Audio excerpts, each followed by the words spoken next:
Everybody. I'm Marco, founder and CEO of Minerva Systems. Our mission is to accelerate the embedded software revolution for real-time applications. Now, the next generation of computing hardware for automotive will be tremendous. It will serve the next generation of applications. Think about autonomous vehicles. They will have very rich, high-performance, heterogeneous SOC, and they will include not just application cores, real-time cores, low-power ones, but also accelerators like GPU, AI engines, FPGA. So, in addition, we will also have complexity coming from the system software layer where multiple operating systems lie.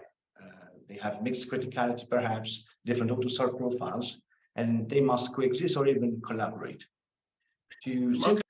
I was saying, we are bringing SOAFEE here precisely to enable an easier to simplify the software process, to enable software definedness, and this will lower down the cost of our system and this will bring cloud development tools. Will enable service-oriented architecture and microservices models to increase the flexibility. Okay, now there are some challenges here I would like to discuss with you, and these are the fact that we need to bring together memory-intensive workloads for which we want to deliver predictable timing guarantees. And all of these must happen while we certify for safety and stay also cloud native and modular. So it won't be easy that. Let's be more specific. So where all these requirements lie in our SOAFEE architectures. So QoS and freedom from interference are between vertical stacks that serve different services, but the responsibility of isolation belongs to the lower horizontal layers, namely the SOC, but also the hypervisor and the operating system. Thing is that we have a problem. We have memory contention. Our memory hierarchy is contended. Caches between CPU cores or clusters, or the whole system, and then interconnections, the main DDR, not to mention also the coherence traffic. And while contention happens, the memory service time degrades. Latency increases in both the average and in the worst case, and variability explodes. Let's have a glimpse of how much things can go wrong here. And let's see what happens on a NVIDIA AGX target. We use MemGuard microbenchmark, which measures the average latency on the y-axis, depending on the working set size of a buffer that it's been continuously read.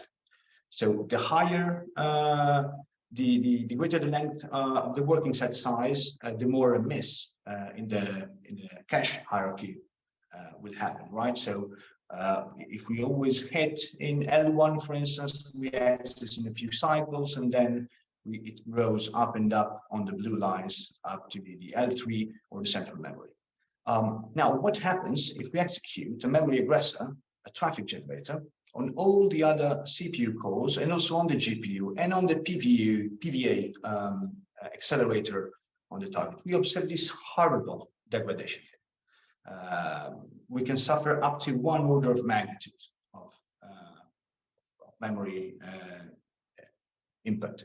So, but why should we care about the impact of this kind of phenomena in our system? Well, first, we must, because if we want to certify for safety, we must show that our system is free from interference as per ISO 26262.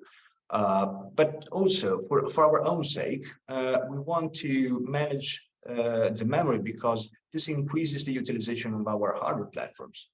So no more compromises between they are driven by pessimism in timing analysis. So, and lastly, the isolation is key if we want a truly modular, a truly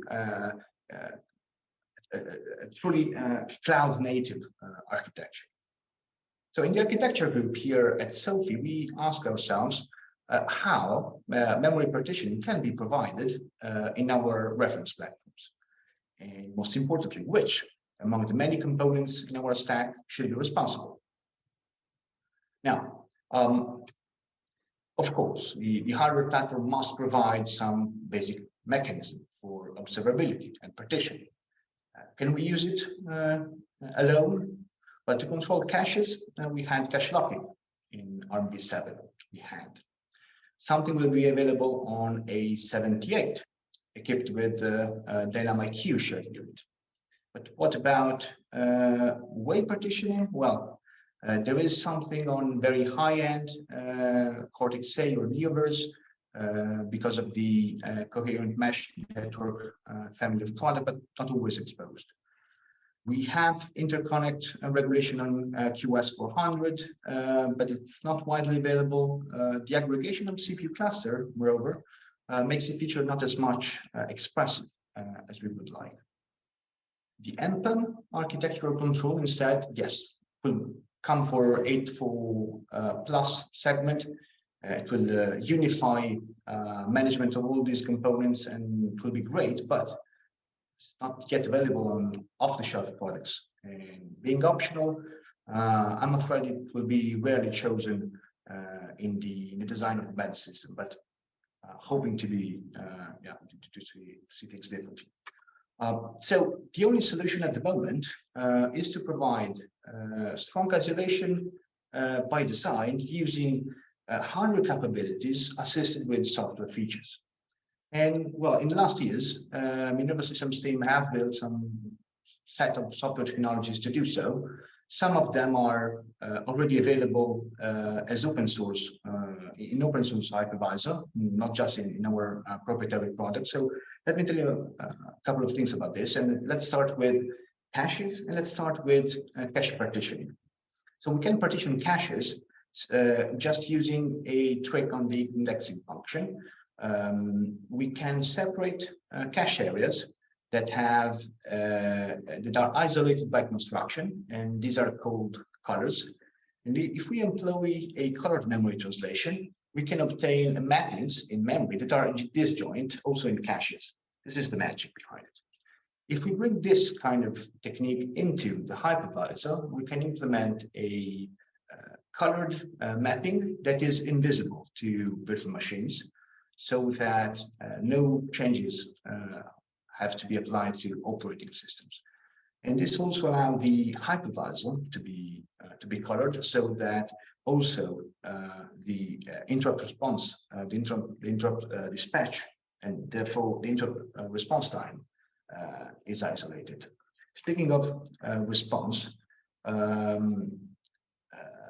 I will show you a test about this in a moment.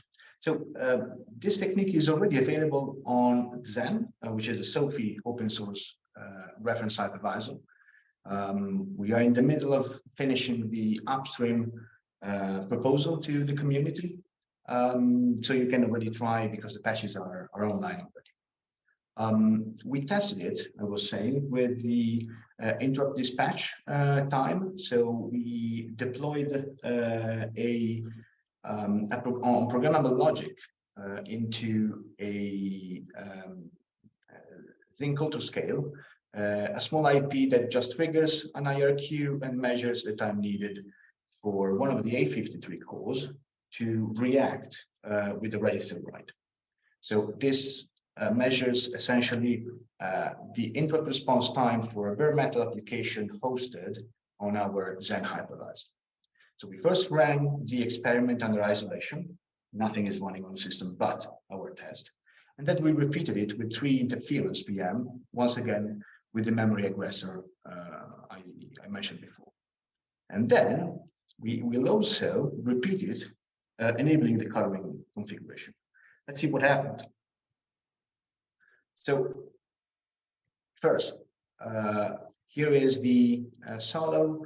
Here is the solo with coloring. So this means that the results are on par. There's no overhead introduced by coloring here. But interference is this 10 times degradation that you observe, because we have some outliers up there. Coloring instead, if we enable it, well, the interference is now irrelevant. The dispatch of interrupt done by the hypervisor can't be affected, so our performances are stable. Good. We can provide isolation in shared caches. Good news.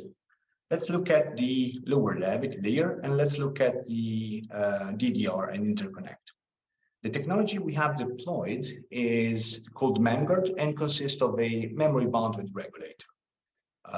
It can assist regulating CPU cores, VM threads.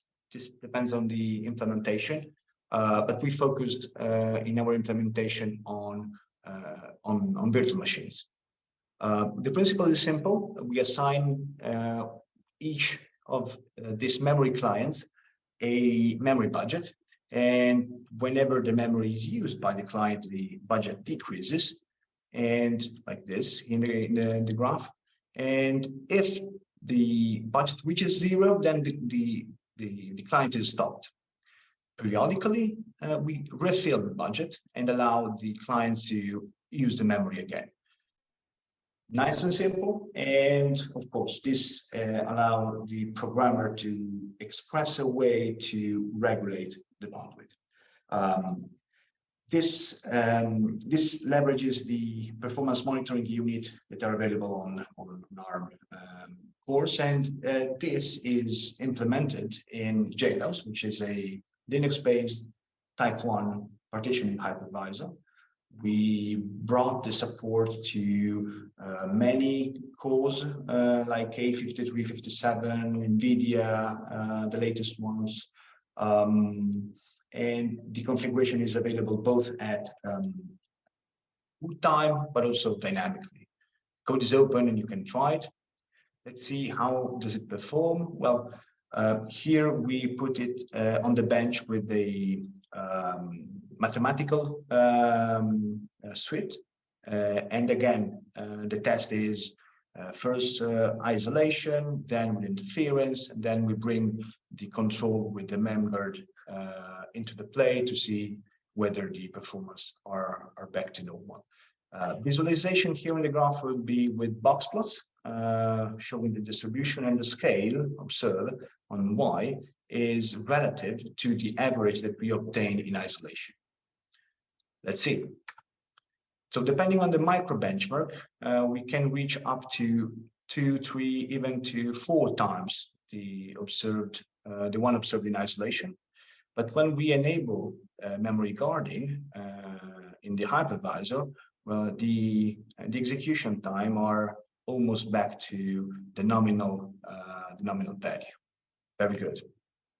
So I think I show you something about how to improve the controllability of our system thanks to software technologies. This is a key component in our SOAFEE architecture. It will be a key to provide real-time and safety properties to our software-defined architecture. But this journey, just began. We are starting a SOAFEE Tiger team focused precisely on this kind of topics. So thank you for your interest. If you want to know more about freedom from memory interference or about us, don't hesitate to contact us. Thank you so much, Marco. That was a lot of information, and I'm very impressed by the amount of information you managed to convey in 15 minutes. Thank you.